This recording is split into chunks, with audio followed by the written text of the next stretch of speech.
Bismillah, Assalamualaikum warahmatullahi wabarakatuh. Innal hamdalillah nahmaduhu wa nasta'inuhu wa nastahdihi wa natubu ilaihi wa na'udzu billahi min shururi anfusina wa sayyiati a'malina. May yahdihillahu fahuwal muhtadi wa may yudlil falan tajida lahu waliyyan mursyida. Asyhadu an la ilaha illallah wahdahu la syarika lahu wa asyhadu anna Muhammadan abduhu wa rasuluhu la nabiyya wa la rasula ba'da. Allahumma shalli ala Muhammadin wa ala ali Muhammad kama shallaita ala Ibrahim wa ala ali Ibrahim innaka Hamidum Majid. Raditu billahi rabba wa bil islami dina wa Muhammadin nabiyya wa rasula. Allahumma inna nas'aluka ilman nafi'a wa rizqan thayyiba wa amalan mutaqabbala wa ba'du. Bapak Ibu kaum muslimin muslimat jamaah yang dirahmati Allah, alhamdulillah bersyukur kita pada Allah atas limpahan nikmat dan karunia-Nya, nikmat iman Islam, nikmat yang sempat, nikmat aman dan selamat, sehingga pada kesempatan pagi menjelang siang ini Allah izinkan kita untuk berkumpul di majelis yang berkah ini. Semoga Allah berikan limpahan ampunan, kasih sayang ya dan rahmatnya untuk kita semuanya. Salawat serta salam semoga tercurah pada baginda Nabi Muhammad SAW, juga pada keluarga, kerabat, para sahabat dan pengikutnya yang setia sampai hari kiamat. Semoga kita termasuk umat beliau yang mendapatkan syafaatnya di yaumul hisab. Allah Subhanahu wa taala berfirman, a'udzubillahi minasyaitonirrajim, wa ammal ladzina su'idu fa fil jannati khalidina fiha ma damatis samawati wal ard illa ma syaa rabbuka ata'an ghairu majlud. Adapun orang-orang yang berbahagia, maka tempatnya di surga. Mereka kekal di dalamnya selama langit dan bumi masih ada, kecuali jika Rabb-Mu menghendaki lainnya, sebagai karunia yang tiada putus-putusnya. Surat Hud ayat 108. Jamaah yang dirahmati Allah Subhanahu wa taala, adalah naluri setiap manusia. Dia pengen merasakan kebahagiaan, ketenangan, kedamaian, kesuksesan.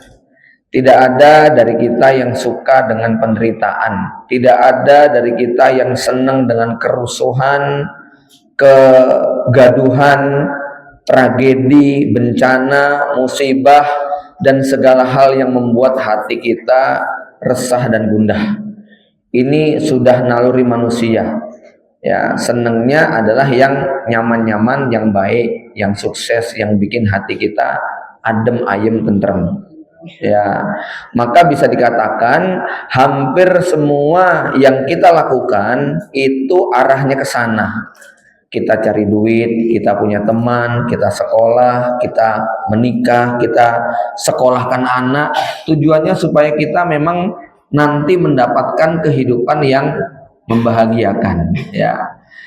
Atau dalam bahasa yang lain, apapun yang dilakukan manusia arahnya ke sana. Bahkan kepada mereka yang pilihan hidupnya adalah kejahatan, itu mereka pengennya dapat bahagia. Para koruptor itu, Bu, nyari duit dengan cara menggasak duit rakyat, tujuannya membahagiakan keluarganya loh. Ya tidak? Iya, ya, supaya anak istrinya tidak menderita.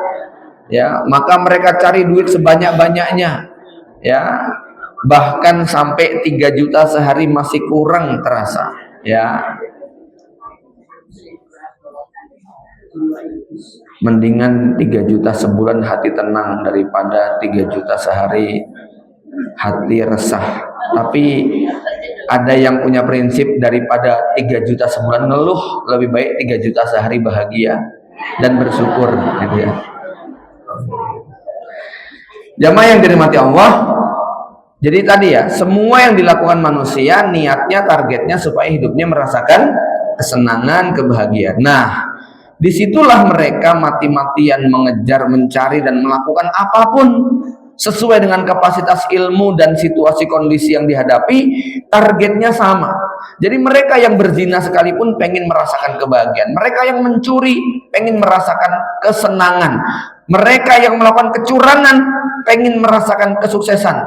Mereka yang melakukan kelicikan, tipu daya, bahkan sampai rela membunuh, itu juga karena pengen hidupnya bahagia. Nah, disinilah ketertipuan kebanyakan manusia ketika mereka akhirnya tidak mendapatkan apa yang mereka inginkan.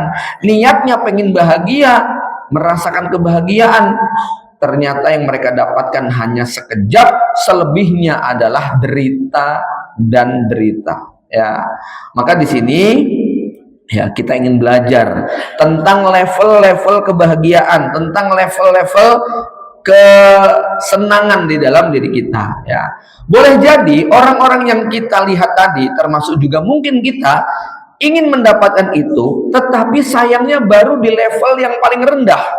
Karena ternyata bahagia itu tidak satu tingkat, Bapak Ibu sekalian. Dia ada levelnya. Jenengan bahagia ternyata baru level pertama. Pantesan kok tidak tahan lama. Karena baru di level yang level TK gitu ya. Level kita belum bahagia yang kelas profesor doktor gitu. Kan di situ ada tingkat. Maka kita ingin mencoba mengurai seperti apa sih hakikat daripada kebahagiaan yang diburu manusia dan bagaimana Islam memandangnya. Level pertama disebut sebagai kesenangan, kenikmatan, kelezatan, pleasure kata orang-orang ini ya, barat ya, sesuatu yang sifatnya menyenangkan ya. Kalau dalam Quran namanya mata kesenangan ya. Contohnya apa ibu-ibu? Kuliner ya, apalagi menikmati pemandangan ya. Yang namanya kuliner itu jenengan kalau perutnya lapar banget kok disuguhi nasi kebuli almas itu rasanya masya Allah nikmat banget gitu ya. Ada yang sudah nyicipi Bu? Ya, enak banget ya. Atau apalah? Piring pertama nikmatnya luar biasa karena lapar Anda dari malam nggak makan, pagi belum makan, siang kok disuguhi begitu tuh rasanya nikmat sekali. Piring kedua mulai berkurang nikmatnya. Piring ketiga nggak terasa. Piring ke-10 penyiksaan. Coba aja kalau berani. Ya, sudah nggak ada nikmatnya, adanya ketersiksaan. Dia tidak. Sudah nggak karu-karuan, jalan nggak bisa, tidur nggak enak. Ya, terus pokoknya mau ngapa-ngapain itu nggak enak. Karena apa? Kekenyangan. Itu sudah penyiksaan namanya. Ya. Apalagi pemandangan. Kita melihat pemandangan. Ya, indahnya, cantiknya, ya sebentar. Termasuk juga kenikmatan adalah hubungan seksual. Ya, itu sedikit dan sebentar. Apa ada yang 24 jam, Pak? Ya, enggak ada. Paling berapa menit begitu. Enggak, saya ingin melogikakan supaya kita tuh paham bahwa itu sebentar begitu loh. Enggak lama gitu kan ya. Nah, cuman orang banyak menghabiskan waktunya, tenaganya, energinya, bahkan duitnya, bahkan rela untuk mempertaruhkan jabatan dan kedudukannya untuk mencari yang sifatnya kesenangan, kenikmatan, ya, yang itu sifatnya sangat-sangat sebentar. Itulah yang Allah katakan, wa mal hayatud dunya illa mataul ghurur. Tidaklah kehidupan dunia itu kecuali kesenangan tetapi menipu. Disangkanya kalau makan enak itu akan senang, terus ternyata itu hanya berapa menit saja, selebihnya adalah siksaan. Disangkanya kalau kita bisa mendapatkan seseorang yang akan memuaskan hasrat seksual kita akan bahagia bersama dia, tapi ternyata setelah dijalani ya sudah hanya sebentar saja. Ya, jadi jamaah yang dirahmati Allah, termasuk dengan misalnya sudah pernah traveling ke sini ke sana, ngelihat foto di IG kok ya Allah keren banget vibes-nya ya. Kok kayaknya suasananya bahagia sekali. Begitu kita kunjung ke sana, ya sudah begini-begini aja. Yang belum pernah ke Eropa, yang belum pernah megang salju, yang belum pernah rasanya kepengen deh. Begitu sudah sampai di sana, ya begitu-begitu saja. Itu sebentar. Inilah yang disebut dengan mataul ghurur, kesenangan yang menipu. Maka jemaah sekalian ya, jangan sampai semua energi dan effort kita berhenti hanya di level 1 karena itu cuman sebentar, selebihnya adalah penderitaan. Apalagi kalau menempuhnya dengan cara-cara curang, cuman karena kepengin makan enak kemudian dia mencuri, menipu ya, mengambil hak orang lain cuman karena pengen kayak apa sih rasanya Ya, bahkan naudzubillah ya, ada yang pengen umroh dengan cara mencuri begitu kan ya. Pengen merasakan kenikmatan di depan Ka'bah, tapi dengan cara yang demikian. Waliyadzubillah ya. Jamaah yang dirahmati Allah, ini yang pertama disebut sebagai kelezatan, kenikmatan dan kesenangan. Level kedua, lebih tinggi, lebih tahan lama, tapi tetap ada batasnya. Apa itu? Kesuksesan. Ya, misalnya Anda sukses bisa bangun rumah baru 2 lantai 200 meter, ada ruang tamannya, ada kolamnya, bahkan ada ruang gymnya, kitchen seatnya lengkap dan sebagainya. Saya yakin ini pasti bikin orang bahagia, ya tidak? Ya, naluri manusia senang ya, punya rumah baru, bisa beli mobil baru, sukses karena bisa meraih gelar S1 atau S2 bahkan doktoral, sukses karena diangkat sebagai pimpinan atau manajer perusahaan atau direktur, sukses karena mencapai target sekian yang kemudian hasilnya bisa buat ini itu dan sebagainya, sukses bisa mencapai cita-citanya. Pokoknya yang sifatnya kesuksesan itu biasanya lebih lama. Tapi sekali lagi akhirnya membiasa, karena memang itu sifat daripada dunia. Dulu Bu, dulu banget ya di awal-awal kita berdakwah ya, pertama kali saya ngisi pengajian dijemput sama panitia ya. Rasanya itu ketika diboncengin naik motor Honda Astrea second itu, ya Allah, pengen yang kayak gini aja ya Allah gitu loh ya. Saya sambil gelayutan di mobil Budi Rahayu Simo Solo itu, desek-desekan itu ya. Ya Allah ya, pengen punya motor pribadi supaya nggak desek-desekan sama laki perempuan kayak gini ya Allah, begitu kan ya. Awal kami punya anak pertama, naik kereta api ekonomi dari Jakarta sampai Bojonegoro, hamil 7 bulan, berdiri 15 jam ya, itu rasanya ya Allah kalau punya ya. Akhirnya kelakon bisa dapat motor second, itu tiap malam saya liatin terus, saya elap, saya bersihin gitu kan ya, bahagia banget gitu ya, sebab tetangga kanan kiri belum ada yang punya Bu gitu loh ya. Ya, saya mungkin ustadz nomor 2 yang bisa beli motor pertama kali walaupun second dan kredit gitu loh ya, karena memang mampunya kayak begitu. Itu tiap hari itu pokoknya diliatin terus ya, sampai anak 4 kami masih pakai motor. Anak 4 naik motor dari Solo sampai Pekalongan, setiap perempatan lampu merah mesti ditengokin kanan kiri gitu loh ya, dihitungin dari depan belakang tuh 2, 3, 4, 5, 6 gitu kan ya. Saya juga nengok ke sebelah, ya Allah enak pakai mobil ya Allah gitu loh ya, nggak kepanasan, nggak kehujanan gitu loh ya. Akhirnya lama-lama motor yang dulu itu membahagiakan lama-lama biasa itu nih ya, belilah mobil begitu kan, tapi mobilnya mobil bak Bu, karena memang butuh buat angkut-angkut, biarin istri di belakang pakai terpal gitu kan ya. Ya naik gitu ya, lama-lama juga kayaknya enak Avanza ya Allah gitu ya.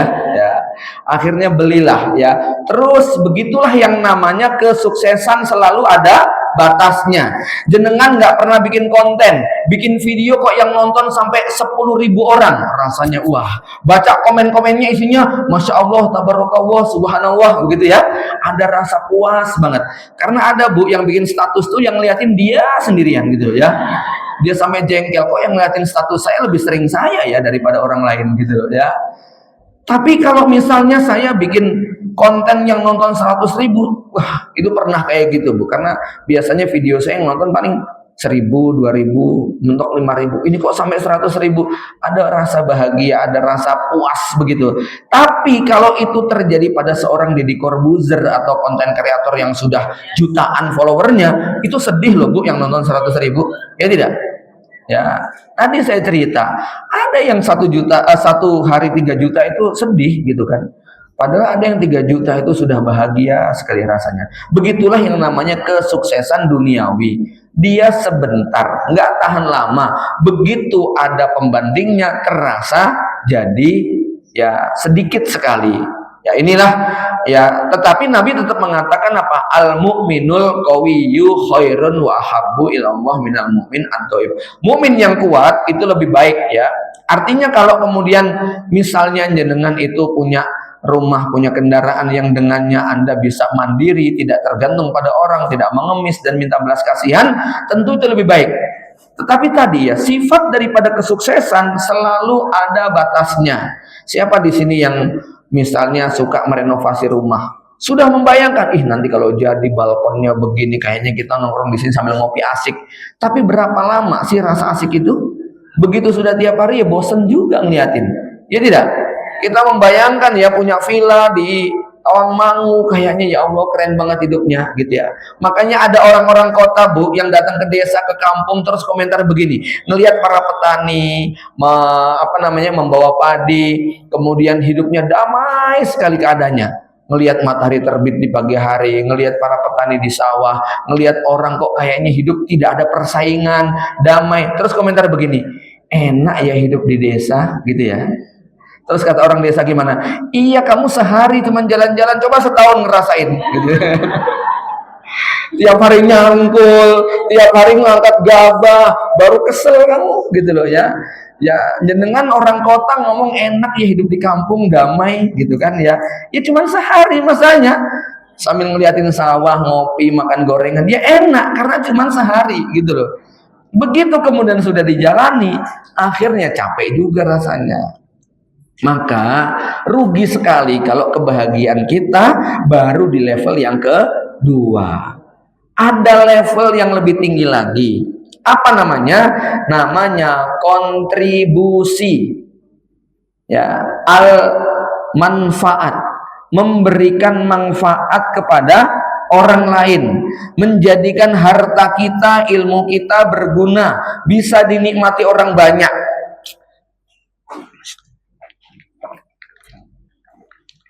Ini adalah kebahagiaan yang lebih tinggi lagi derajatnya, yaitu dia bahagia karena bisa memberi manfaat buat orang lain.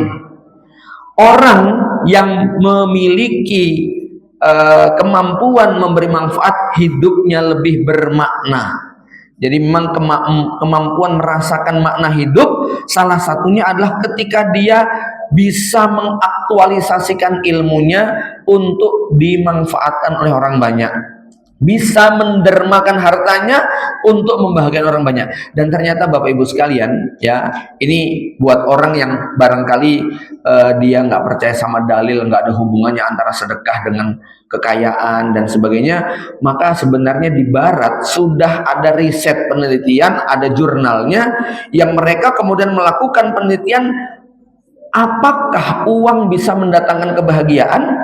Karena kan mereka berdebat ya tentang bahagia itu di hati bukan di harta gitu loh. Tapi ada fakta, mereka juga nggak bisa menafikan bahwa harta itu bisa mendatangkan kesenangan, kebahagiaan. Lalu mereka melakukan riset melibatkan entah berapa ratus atau ribu orang sampai kemudian kesimpulannya uang bisa mendatangkan kebahagiaan. Bagaimana caranya? Ketika didistribusikan kepada banyak orang. Kalau itu hanya untuk diri sendiri, kebahagiaannya sangat terbatas, sedikit dan sebentar. Apalagi kalau cuma sekedar buat minum, makan dan kesenangan tadi.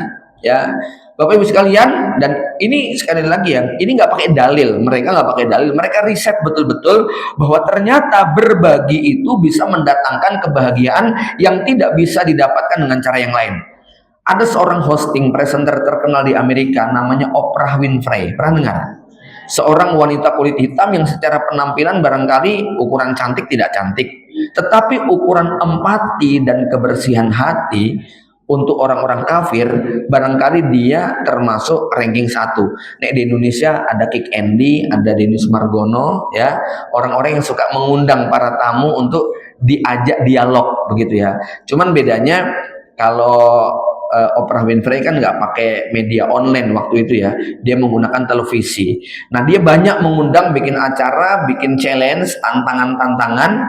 Yang salah satu acara yang menarik adalah ketika dia mengundang entah berapa puluh atau ratus peserta yang biasa menganggarkan, punya budget anggaran piknik. di mana setiap musim liburan mereka sudah menyiapkan tabungan untuk jalan-jalan ke wahana, ke tempat wisata, ke puncak, ke pantai, ke tempat hiburan, pokoknya semua tempat-tempat yang menyenangkan. Ya, ibu-ibu kalau ada acara piknik itu kan seneng ibu ya. Nah, orang-orang ini punya anggaran khusus untuk piknik lah ya. Mereka nanti di sana naik ini, beli itu, punya ini dan sebagainya. Lalu orang-orang ini yang mereka disuruh menceritakan tempat apa ya, pokoknya kayak apa sih bahagianya? Ya bisa bisa apa namanya nginep di sini, bahagianya kayak apa sih, bisa merasakan minum kopi tetapi di bawah pegunungan salju Alpen Swiss misalnya gitu ya. Kayak apa sih sensasinya naik gondola sampai ke puncak salju begitu ya. Lalu mereka diminta supaya musim liburan besok mereka tidak ke sana. Tapi apa? Coba Anda terima tantangan atau challenge saya ini, Anda gunakan untuk pergi ke panti asuhan, rumah sakit yang kebanyakan BPJS, orang-orang miskin yang kelaparan, atau ke tempat-tempat pengungsian yang mereka menunggu bantuan, atau apalah ya. Lalu Anda mencoba menghabiskan anggaran piknik Anda ke tempat-tempat seperti itu. Dan akhirnya mereka lakukan. Setelah itu sekian bulan kemudian mereka diundang kembali di acara yang sama, lalu masing-masing diminta untuk memberikan testimoni dan pengalamannya. Dan surveinya lebih dari 75% menyatakan kepuasan, kebahagiaan, kedamaian yang belum pernah mereka dapatkan seumur hidup mereka ketika mereka piknik, jalan-jalan dan semisalnya. Ya, Bapak Ibu yang dirahmati Allah, artinya di barat mereka punya keyakinan bahwa memberi, berderma itu mendatangkan kebahagiaan yang tidak pernah mereka dapatkan dengan cara yang lainnya. Dan memang Islam punya konsep demikian Bapak Ibu sekalian. Ketika Rasul pernah mengatakan tentang manusia yang suka mengatakan mali, mali, mali, yaqulu ibnu Adam mali, mali, mali. Anak Adam berkata, ini duitku, ini rumahku, ini mobilku, ini hartaku, ini depositku dan sebagainya. Maka Rasul mengatakan mali ibnu Adam. Ya, anak Adam tidak punya harta kecuali 3. Apa yang kalian makan akhirnya jadi kotoran. Apa yang kalian pakai akhirnya menjadi usang, dan apa yang kalian dermakan, yang kalian infakkan, itulah harta kalian yang sesungguhnya. Maka dalam Islam, Bapak Ibu yang dirahmati Allah, Islam punya prinsip yang sangat jelas tentang harta. Apa itu? Cinta kita kepada harta itu adalah intifak, kata Imam Ibnu Qayyim, yaitu selama dia memberikan manfaat. Kalau harta itu tidak bisa memberikan manfaat, baik dunia maupun akhirat, maka kita pasti akan kena hisab yang berat. Ya, maka Rasul sudah mengingatkan jauh-jauh hari. Beliau mengatakan nanti di akhir zaman akan ada onta-onta setan, akan ada rumah-rumah setan. Apa itu onta-onta setan ya Rasulullah? Rasul kemudian mengatakan onta-onta setan adalah seseorang naik onta sendirian, dia membawa 100 ekor onta tunggangan, tidak untuk digemukkan, tidak untuk dipeternakan, tetapi hanya dipakai untuk pamer ketika ada orang lewat pengen numpang tidak diizinkan. Inilah disebut dengan onta-onta setan. Punya mobil 20 dipajang di garasinya, ada Ferrari, ada Lamborghini, ada Porsche, ada ini itu, cuman buat pameran saja. Mogenya jejer-jejer, ada selusin, cuman buat dipamerkan saja. Punya koleksi motor, koleksi sepeda, koleksi mobil, koleksi ini itu, cuman buat koleksi saja. Akhirnya dijarah masa, gitu loh ya. Ya, ini jamaah sekalian ya, harta yang besok di akhirat akan sangat berat hisabnya. Ya, maka ada sebetulnya rumus yang paling mudah. Kalau saya yakin sih kita nih jamaah kebanyakan mudah memahaminya ya. Cinta kita Bu kepada harta itu, rasa senang kita kepada harta seperti bahagia dan senangnya kita kalau pas sakit terus dikasih obat. Ya, maksudnya begini ya. Jangan sakit. Ya, ini kemudian nggak punya duit buat beli obat, ya, dan sakitnya makin parah. Jenengan tahu obatnya ini, tapi harganya mahal. Kemudian ada orang yang ngasih obat itu gratis. Seneng nggak Bu kira-kira? Seneng. Seneng apa cinta? Ah, ada nggak orang yang cinta obat? Nah, jenengan itu kalau ngelihat obat yang bisa menyembuhkan, bukan seneng sama obatnya, tetapi seneng sama manfaat obatnya. Artinya kalau bisa sembuh tanpa obat, milih minum obat atau milih tanpa obat? Kalau bisa tanpa obat ya tanpa obat, gitu loh ya. Sama, kita seneng sama harta bukan sama bendanya, sama fisiknya, tetapi sama fungsinya. Kalau kita bisa kemudian mendapat manfaat tanpa harta, maka kita nggak perlu punya harta. Tapi faktanya nggak bisa masanya, gitu kan ya. Ya, masanya nggak bisa kita kemudian memberi manfaat tanpa harta. Karena Rasulullah SAW sendiri mengatakan ada satu doa yang khusus selalu dibaca setiap selesai sholat. Apa doa Nabi? Allahumma rzuqnal amwal asta'inu biha ala fi'al fa innahu la yusdihul fi'ala ilal mal. Ya Allah, berilah aku duit, berilah aku harta yang dengannya aku bisa berkarya memberi manfaat, karena tidak ada karya tanpa harta. Ini fakta gitu kan. Kita nggak bisa meninggalkan legasi, karya, manfaat tanpa adanya harta. Maka Nabi meminta harta bukan karena senang hartanya, tetapi karena apa? Manfaat daripada harta tersebut. Ya. Jamaah sekalian, Al-Imam Ibnu Qayyim Al-Jauziyah memberikan sebuah gambaran yang sangat mudah untuk kita cerna tentang bagaimana pandangan seorang mukmin terhadap harta. Ya. Ini supaya kita tidak bias, karena kadang-kadang kalau cara pandang kita tentang harta ini bias, artinya ekstrem kiri atau ekstrem kanan. Ekstrem kiri itu merasa nggak butuh, ekstrem kanan itu mati-matian mencari duit sampai mati beneran, ya. Maka Imam Al-Qayyim memberikan pandangan yang cukup adil.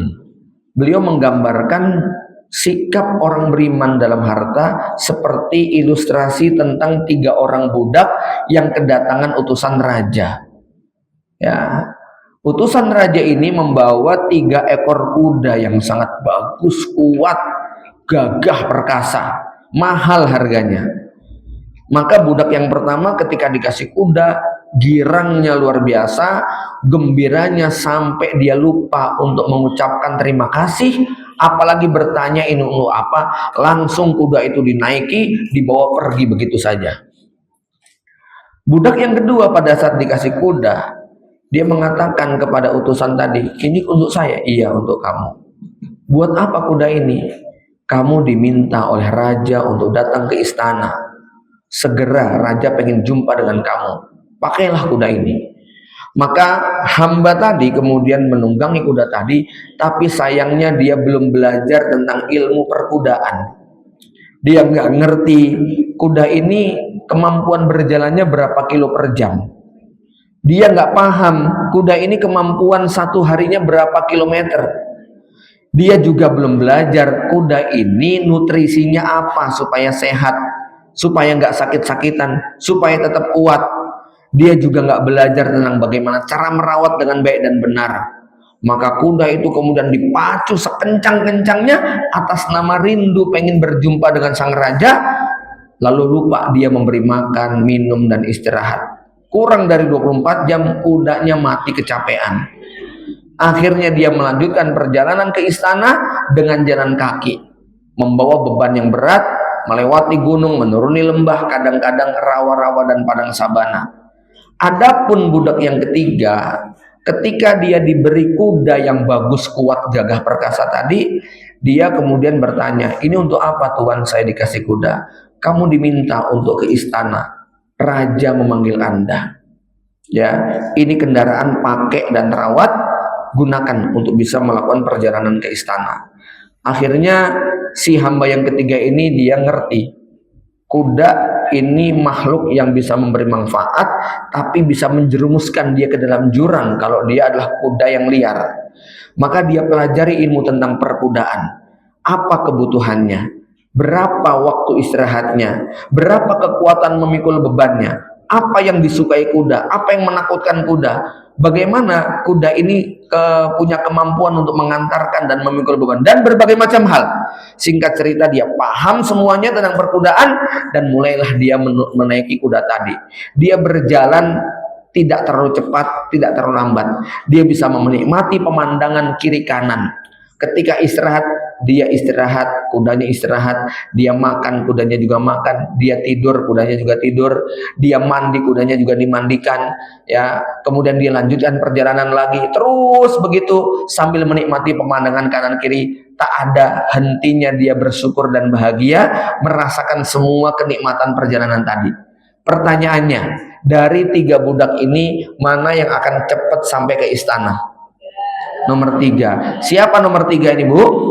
Nomor 1 adalah orang kafir yang ketika dikasih Allah berupa rumah, mobil, duit, kedudukan, jabatan, kekuasaan, dia tidak pernah bertanya untuk apa ini semuanya. Ya, maka dia gunakan untuk kesenangannya. Jangankan kok bertanya tentang tujuan, berterima kasih pun ya tak sempat untuk diucapkan. Nggak ada syukur dengan nikmat yang Allah berikan. Inilah karakter orang kafir yang mereka pasti tidak akan sampai ke istana surganya Allah Subhanahu wa taala. Mereka tersesat dalam kebingungan hidup mereka di dunia. Yang kedua ini siapa, Bu? Yang kedua adalah orang Islam, tapi sayangnya dia bodoh. Dia tidak mau belajar, dia tidak mau mengaji, dia tidak mau investasi untuk ilmu. Akhirnya hidupnya menderita. Sama Allah dikasih otak tidak dipakai, nggak mau belajar. Akhirnya maaf, hidupnya miskin, menderita, bodoh, kemudian banyak sekali beban-beban hidup, mati meninggalkan hutang, anak-anaknya sakit-sakitan. Pokoknya semua itu karena kebodohan dia dan tidak mampu merawat nikmat kuda tadi. Kuda ini bisa kita katakan akal, nikmat paling mahal nih, Bu, ya. Bisa juga harta kita, bisa juga kedudukan kita dan kekuasaan kita. Singkatnya, atas nama cinta kepada Allah, maunya ibadah terus sampai lupa bekerja, nggak ngurusi anak istri dan sebagainya. Singkatnya, walaupun insya Allah dia tetap akan masuk surga karena dia orang Islam, tetapi hidupnya di dunia banyak merasakan penderitaan. Ya, karena tadi kemalasan dia, kebodohan dia, tidak mau belajar dia, nggak ngerti fitnah harta, akhirnya terjebak dan sebagainya. Adapun yang ketiga, ini adalah seorang hamba mukmin yang dia paham terhadap tipu daya dunia. Dia tahu hadis Nabi yang berbunyi nikmal malu as-salih fi yadi abdin saleh. Sebaik-baik harta adalah kalau berada di tangan seorang mukmin yang saleh. Ya, maka dia memahami hadis-hadis ini dan dia jadikan harta ini sebagai betul-betul sarana untuk membeli surga Allah Subhanahu wa taala. Maka Imam Ibnu Qayyim kemudian menjelaskan lagi, ya, kalau budak ini dikasih kuda, lalu dia bertanya kepada utusan raja, untuk apa kuda ini? Kamu mau kamu dipanggil sama raja untuk datang ke istana. Untuk apa saya ke istana? Lalu utusan ini mengatakan, kamu pengen dijodohkan sama anak gadisnya, kamu pengen dipek mantu sama raja, kamu nanti akan menggantikan kedudukan sang raja setelah dia meninggal dunia. Ya, pertanyaan saya, kalau bapak-bapak posisinya seperti ini, Pak, ya, jenengan dikasih kuda sama arep dipek mantu sama sang raja yang anaknya gadis cantik jelita. Pertanyaannya, jenengan seneng sama kudanya atau seneng karena dipek mantu raja, Pak? Nah, ya, seneng sama kudanya atau seneng karena arep dipek mantu sama raja? Coba jenengan nanya sama saya, Ustadz seneng mana gitu ya. Ya, nek saya seneng sama kudanya karena kuda ini mempercepat saya untuk jadi menantu raja. Paham ya? Nah, orang beriman tuh begitu. Ngelihat mobil bukan seneng sama mobilnya, tapi seneng karena mobil ini mempermudah saya untuk bekerja, memudahkan saya untuk ke masjid, memudahkan saya untuk taklim. Mobil ini yang membuat saya mudah untuk silaturahmi, berdakwah, ziarah, Ngelihat rumah, bukan senang sama rumahnya, tapi senang sama fungsi rumahnya. Alhamdulillah rumahnya luas ya. Anak istri saya bisa menutup aurat dengan sempurna, tidak merasakan dingin dan panas, tidak perlu ngemis-ngemis dan tinggal di kolong, di emper, di tempat-tempat yang tidak layak. Dengan rumah ini saya bisa bersilaturahmi, mengundang banyak kerabat untuk hadir bikin acara. Rumah ini yang membuat pahala nggak pernah berhenti karena dipakai buat majelis ilmu. Rumah bagus ini membuat saya bisa menyambut tamu, karena sebaik-baik rumah itu rumah yang sering dikunjungi sama tamu. Ali bin Abi Thalib itu nangis kalau rumahnya itu kok 3 hari nggak ada tamu. Ini rumah kena kutukan apa kok tamu nggak mau datang, gitu kan ya. Lah supaya tamu mau datang itu kan perlu dinyamankan. Jangan sampai tamu berkunjung ke rumah kita kemudian lihat ruang tamu, iki gudang apa gitu ya, bengkel atau apa gitu ya, pada ruang tamu kita, karena membuat tamu itu tidak nyaman macam kayak gitu nih ya. Bapak Ibu dari mata Allah, jadi seneng ngelihat duit, bukan seneng sama duitnya, tapi seneng sama fungsi duitnya. Begitulah kalau kita seneng sama obat, bukan seneng sama obatnya, obatnya dielus-elus, dicium-cium, dipeluk ketika tidur, itu orang nggak waras namanya ya. Tapi kalau saya seneng sama obat karena obat ini bisa membuat kulit saya yang tadinya kasar menjadi halus ya, penyakit saya yang tadinya berat jadi ringan, membuat kepala saya yang pusing kemudian enteng, membuat perut saya mules yang kemudian akhirnya menjadi plong, maka saya senang sama obat ini bukan karena obatnya, tapi karena apa? Karena manfaat dari obat tersebut ya. Maka obat ini harus sesuai dengan kebutuhan ya. Nek jenengan sudah diresepi sama dokter, minum obat ini sehari 3 kali setelah selesai makan. Jenengan karena seneng sama obat yuk minum sehari 30 tablet. Kira-kira sembuh apa semaput? Begitulah. Kalau harta kita itu bagusnya cuman 3 juta, kok jenengan ngejarnya 300 juta, begitu ya. Itu nanti bisa overdosis. Obat itu juga demikian. Obat itu seperti itu, harta juga demikian. Pertanyaannya, ada nggak orang yang 1 hari harus minum 30 tablet, Bu? Ada, memang membutuhkan kayak begitu. Memang penyakitnya segitu, obatnya harus segitu. Tapi ada nggak yang cukup dengan 3 tablet saja? Ada, memang kadarnya seperti itu. Lah kalau kaki kita 2 kok sendalnya 2000 pasang, itu manfaatnya apa? Gitu kan? Ya, kepala kita 1, helmnya 1000. Ya, maaf. Ya, ada yang punya koleksi celana dalam 4000 Pak, gitu ya. Punya koleksi jas sampai sekian ratus, punya koleksi sepatu sampai sekian ribu. Itu apa manfaatnya gitu loh ya. Punya rumah 3 lantai 15 kamar padahal istrinya 1, anaknya 1 gitu kan ya. Mungkin kalau rumahnya 4 lantai 20 kamar, ada kolam renang, istri 4, anak 50, ya wajar gitu kan ya. Artinya masing-masing orang itu kebutuhannya beda gitu loh Bapak Ibu sekalian ya. Kita nggak bisa mengatakan orang yang punya mobil 20 itu serakah. Enggak, memang bisnisnya itu rental kok. Gitu kan ya. Nggak apa-apa punya mobil sampai 50 tuh nggak apa-apa gitu loh. Tapi kalau jenengan nggak ada urusannya dengan rental, kok koleksi mobil segitu banyak buat apa? Itu hisapnya sangat berat. Sama seperti jenengan nggak sakit kok minum obat banyak-banyak gitu loh. Ya, ini nggak ada manfaatnya, justru akan mendatangkan penyakit gitu ya. Maka sama dengan harta, asasnya adalah manfaat. Maka silahkan pulang ke rumah, cek, dilihat ini manfaatnya apa, ini manfaatnya apa, ini manfaatnya apa. Kalau tidak ada manfaatnya, sebaiknya kita singkirkan. Ngapa ngoleksi Gucci Cina sampai ratusan di rumah dijejer depan belakang ya, sementara barangkali ada yang lebih bermanfaat gitu nih ya. Bapak Ibu yang dirahmati Allah, tapi begini ya, orang itu kebahagiaannya beda-beda ya. Orang itu kebahagiaannya beda-beda. Maksud saya begini, ada yang rumahnya itu dia seneng dengan taman, dengan bunga dan sebagainya. Selama itu halal, mubah, tidak mubazir, itu mudah-mudahan termasuk dalam hadis Nabi yang berbunyi. Jadi ada hadis yang berbunyi begini, watibun nafsi minan ni'am ya. Suasana hati yang bahagia termasuk nikmat yang harus dijaga. Ya, nah suasana hati bahagia masing-masing orang itu beda. Ada yang bahagianya kalau melihat taman bunga dan sebagainya. Dia nggak apa punya koleksi bunga banyak begitu nggak apa. Ya, yang intinya begini, masing-masing nanti muhasabah.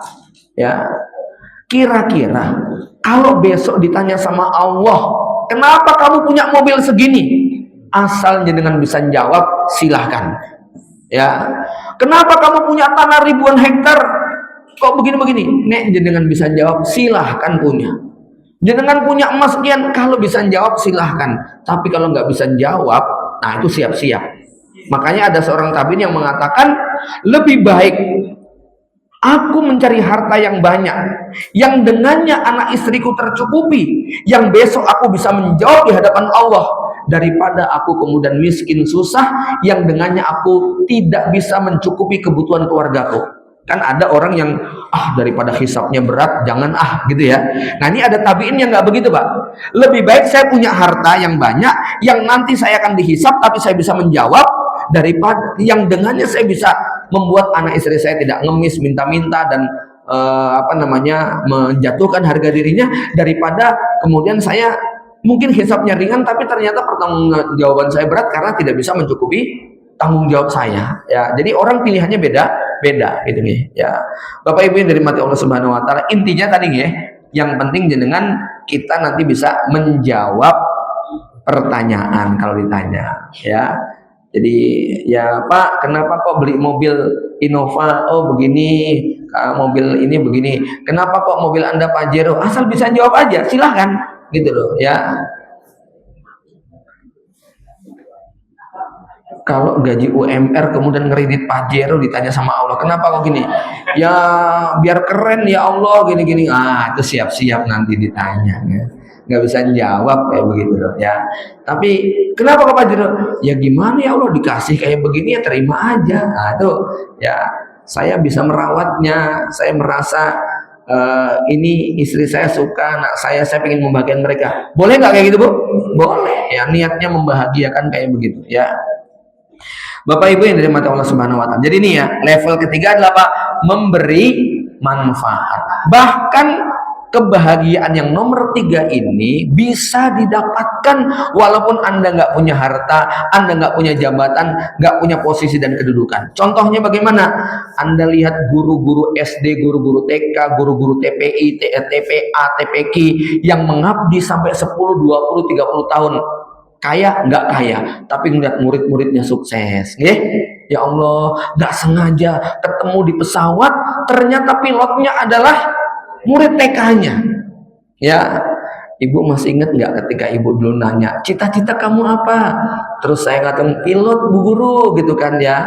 Terus ini Bu Gurunya yang tadinya duduk di kursi paling belakang dikasih VVIP sama pilotnya. Lihat bahagianya kayak apa ya, ngelihat murid yang tahu diri berterima kasih kepada gurunya. Pernah nonton acaranya Kick Andy waktu bikin acara Laskar Pelangi, bagaimana seorang ibu muslimah, guru SD Muhammadiyah di Bangka Belitung yang terpencil, muridnya cuma 10 atau 11, setelah sekian puluh tahun muridnya sukses, nulis buku, duitnya miliaran, diundang di televisi. Si guru ini juga diundang tanpa dia mengerti. Ternyata dipertemukan dengan murid yang sudah sukses tadi. Betapa ibu guru ini meneteskan air mata bahagia. Dia sudah tua, murid-muridnya yang sudah sukses semuanya, ya Masya Allah, dia senang sekali bahagia tadi. Mungkin di pondok dia cuma bu dapur, tetapi dia merasakan kebahagiaan ketika suatu saat datang kunjungan alumni pondok tadi yang masih punya kenangan indah 15 tahun yang silam. Ketika dia santri baru, makan malam nggak kebagian karena keburu tutup, makan pagi nggak kebagian karena keburu habis. Jam 9 dia ngelus-ngelus perut kayak sakit mau nangis. Lalu bu dapurnya nanya, mau boleh kok kayak sakit? Bu, semalam saya belum makan, tadi pagi nggak kebagian. Lu kok bisa? Iya Bu, cerita begini. Ya sini Le, ya Allah melas ngelih kayak mana. Akhirnya dikasih makan dari rumahnya bu dapur ini. Bu, makasih ya Bu, Ibu baik sekali. Wes Le, yang penting kamu nggak lapar. Ini betul-betul dikenang santri ini lulus, kemudian nikah, punya anak, datang ke pondok, dan akhirnya kemudian, yuk nengok ibu angkat Abi punya ibu angkat yang baik sekali. Dia nggak nengok pak kiainya, dia nggak nengok guru seniornya, dia nengok bu dapurnya, lalu cerita, Dok, ini ibu angkat Abi, orangnya baik sekali. Cerita memori 15 tahun yang silam bagaimana dia jadi santri baru kelaparan. Itu bu dapur rasanya Masya Allah, ini anak yang soleh, kan begitu. Ada kepuasan ketika kita bisa berkontribusi, memberikan waktu kita, pikiran kita, tenaga kita. Ya, jamaah yang dirahmati Allah, tetapi ada puncak kebahagiaan yang lebih tinggi lagi. Inilah puncak dari segala puncak. Apa itu? Keikhlasan. Ya, kenapa? Jenengan punya harta. Ketika diberikan pada orang lain, jenengan merasakan kebahagiaan. Jenengan termotivasi oleh nasihat ustadz. Ayo coba biayai seorang santri. Nanti kalau dia lulus jadi ustadz, jadi dai, jadi kiai, pahala dia ngalir buat jenengan yang telah membiayai. Akhirnya terdorong rasa itu pengen membiayai, pengen dapat begini begitu, dilalahnya yang dibiayai malah jadi preman, betul ya. Kata dia, kamu itu nggak bersyukur, saya pontang panting membiayai kamu malah kayak begini. Hilang nggak itu pahalanya bu? Hilang, nggak ikhlas. Jadi sedih gitu kan. Suami bekerja banting tulang berhayat, istrinya begini begitu, kamu nggak bersyukur, kamu jadi beban saya aja. Nggak ikhlas, akhirnya menderita. Ibu juga begitu, udah masak yang enak-enak, udah pontang panting buka YouTube cari tutorial gitu ya, ternyata suami pulang-pulang bawa bungkusan, aku udah makan kok gitu kan ya. Ya itu kalau nggak ikhlas ngomel-ngomel itu ya. Tapi bapak-bapak jangan dipakai jurus itu pak ya, nggak ikhlas, nggak dapat pahala gitu ya. Keikhlasan itu perlu dirawat dan dijaga dengan apresiasi secukupnya. Ya, kadang-kadang kan keikhlasan guru yang mengajar perlu dijaga tuh bu. Coba tanya sama guru-guru TPA, TPK itu lebih ikhlas mana digaji 50.000 sama 50 juta sebulan, gitu loh ya. Gitu ya. Ya nggak sampai 50 juta lah, tapi nih 50.000 itu menguji keikhlasan namanya pak, gitu loh ya. Ya mungkin dia agak lebih ikhlas lah, ikhlasnya bisa terjaga dan terawat, istiqomahnya bisa dipertahankan. Ya kasih mukafaah ya 500.000 lah, masa 50.000 gitu kan ya. Apalagi mungkin tambah 01 lagi, tentu lebih bahagia dia, lebih keikhlasannya lebih bisa terjaga ya. Sama memang keikhlasan suami, keikhlasan istri, keikhlasan donatur itu perlu dirawat, dijaga, dikunjungi, ditanya gimana Pak, mudah-mudahan usahanya lancar dan sebagainya. Itu keikhlasan semuanya perlu dirawat dan dijaga. Tetapi bagi kita yang melakukan, ya kita punya prinsip innama nut'imukum liwajhillah. Kami memberi makan, memberi donasi, memberi ini liwajhillah. La nuridu minkum jazaan wala syukura. Kami nggak butuh balasan, kami tidak, bahkan ucapan terima kasih pun tidak kami butuhkan. Innama nut'imukum liwajhillah. Kami hanya melakukan itu semata-mata karena Allah Subhanahu wa taala. Bapak Ibu yang dirahmati Allah, nah nanti levelnya ini ikhlas itu nanti puncaknya namanya mukhlasin, bukan mukhlis. Mukhlis itu ikhlas, orang yang ikhlas. Mukhlasin orang yang sudah diikhlaskan sama Allah. Jadi levelnya itu sudah nggak ada pengaruhnya sama sekali. Ya, dipuji tidak terbang, dicaci tidak tumbang, kira-kira begitu ya. Ini orang yang ikhlas, nggak peduli dengan respon dan tanggapan manusia. Ya, ikhlas itu kayak apa toh? Ya, seikhlas Anda ketika dari belakang gitu, sudah nggak perlu diingat-ingat gitu ya. Nggak perlu diceritakan, tadi lama banget, nggak perlu lah, udah ikhlas saja begitu. Kalau dari toilet itu ikhlas gitu ya, nggak usah cerita-cerita gitu kan ya. Anda ikhlas yang Anda lepaskan itu nggak perlu diceritakan, malu malah kalau diceritakan, ya tidak ya. Nah, jadi kalau mau belajar ikhlas itu kayak begitu ya. Ikhlas itu, kalau mukhlas itu kan Allah menyebut Nabi Yusuf innahu min ibadina mukhlasinnya. Nabi Yusuf itu termasuk hamba yang sudah diikhlaskan oleh Allah Subhanahu wa taala. Kayak apa Nabi Yusuf? Coba bayangkan, Nabi Yusuf itu mengalami penderitaan dari kecil luar biasa. Dia mengalami kekerasan ya fisik oleh kakak-kakaknya, dipukuli, dicemplungkan dalam sumur, ya, dipisahkan dari orang tua yang mencintainya, dijual sebagai budak dengan harga yang sangat murah, dicaci maki sama kakak-kakaknya sebagai penyebab rasa cinta sang bapak yang berpindah, ya. Kemudian Nabi Yusuf akhirnya dalam perjalanan dari Palestina ke Mesir juga mengalami kekerasan fisik sama para pembelinya, kemudian dijual kepada sang raja, mengalami pelecehan seksual ketika di usia remaja, kemudian dituduh dengan tuduhan jahat sampai akhirnya dipenjara 15 tahun lamanya. Di penjara juga tidak mudah, banyak sekali kesulitan-kesulitan dan sebagainya. Dan puncaknya Nabi Yusuf terbebas dari itu semuanya, menjadi orang yang paling berkuasa, menjadi pejabat yang paling tinggi kedudukannya di antara masyarakat Mesir yang ada. Ya, sampai suatu ketika kakak-kakaknya datang ke Mesir karena butuh makanan, butuh bantuan, butuh gandum.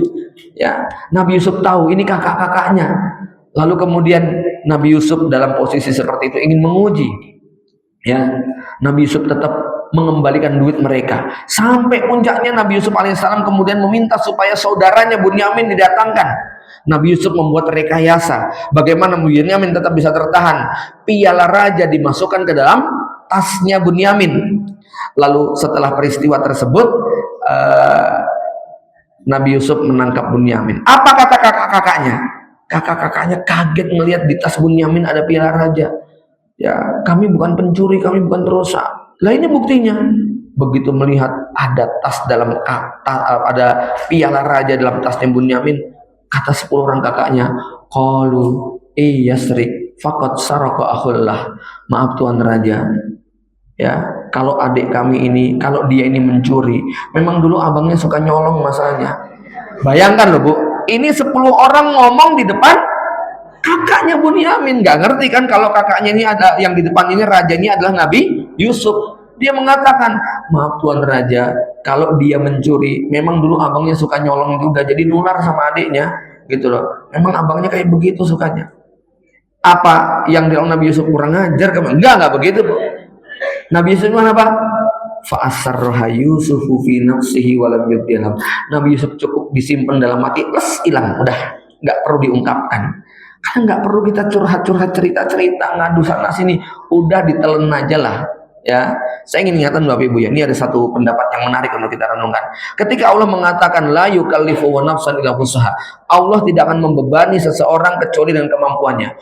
Yang dimaksud adalah beban fisik. Tidak mungkin fisik Anda memikul di luar kemampuan. Kalau Anda nggak kuat pasti pingsan. Ya tidak? Anda disiksa sampai begini, nggak mungkin kita disiksa disayat-sayat kok kemudian masih hidup, enggak, pingsan, ya. Jenengan nggak kuat melahirkan karena pendarahan, pingsan, begitu kan ya. Jenengan nggak kuat berdiri upacara panas, pingsan, begitu ya. Tubuh kalau nggak kuat sama Allah dipingsankan. Ya, ini yang dimaksud dengan la yukallifu nafsan illa wus'aha. Tapi ini tidak berlaku bagi hati. Kenapa? Hati itu nggak ada batasnya. Aku nggak kuat merasakan ini, pedih rasanya. Kuat begitu loh ya. Ya, itu kan perasaan kamu aja. Kuat kalau kamu mampu. Jadi gini teorinya Bu ya. Hati itu tidak ada satupun peristiwa dari sejak terbitnya matahari sampai terbenamnya yang tidak muat ditampung di dalam rongga dada kita. Ya, dalamnya lautan ada ukurannya. Dalamnya hati, siapa yang tahu? Hati bisa lebih dalam dari lautan, bisa lebih luas daripada langit dan bumi, tapi bisa lebih sempit dari WC. Begitu loh, ya. Iya, orang kalau sudah sempit itu ya, buat dia apa-apain aja, baru diomongin begitu aja udah sakit hati, baperan, jengkelan. Nah, ini kesempitan hati. Tapi ada orang ya, yang mau diapain juga tetap tenang. Nih, saya kasih rumusan. Jenengan misalnya ada yang menghina Anda, memfitnah Anda, membuli Anda dengan kata-kata yang sangat kotor, jorok, yang menghina orang Rusia, orang Amerika, orang Cina, orang Jepang, orang Belanda, orang luar negeri semuanya. Jenengan sakit hati nggak? Asal tidak kepo apa terjemahannya, gitu loh ya.